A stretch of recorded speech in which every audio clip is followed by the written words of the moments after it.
In many of my years in clinical practice, in 32 years in clinical practice, one of the things that I see a lot of patients come in with is cardiovascular disease. It's the number one killer of men and women. And just to take a statin drug and think that you're okay is really not true. That's actually been shown not to be true. It's actually 50% of the patients that end up with heart attacks have normal cholesterols. So the question that begs from that is, what else is going on? So in today's society and today's testing, we have the availability of doing a much better cardiovascular profile than the traditional outdated lipid panel where you just look at total cholesterol, HDL, LDL, and triglycerides. There's a lot more other markers to look at there. Without going into tremendous details, basically what you want to do is to break down your LDLs, which is so-called bad cholesterol, and it's really not a cholesterol molecule, but it's a lipoprotein. Transports cholesterol, is not damaging by itself. It's when it gets exposed to oxidation and inflammation that LDLs become changed. So we have the availability of being able to look at that.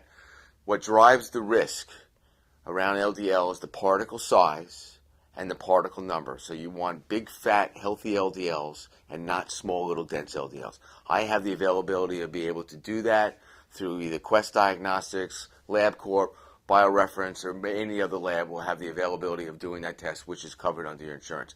So that's an important risk factor to look at, as well as something known as homocysteine.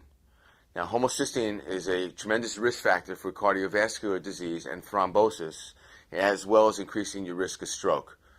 If there was a pharmaceutical drug to lower homocysteine, everybody would know about it, but you can lower it with the right type of B vitamins, all right? And they have to be in the methylating forms, which I can explain to you if you do have high levels of homocysteine. The ranges for the labs are often very wrong, so you want that number to be below 8, all right? The labs often go up to 13, 14. If you have a homocysteine level at 14, you just doubled your risk of having Alzheimer's disease.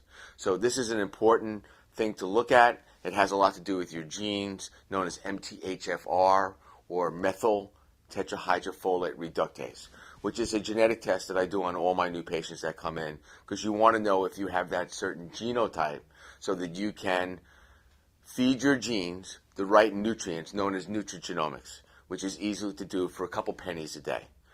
There's another very important marker known as high-sensitivity C-reactive protein. That's a marker of inflammation. Well, if you're diabetic or pre-diabetic or metabolic syndrome, then most likely you have some sort of inflammatory cascade going on.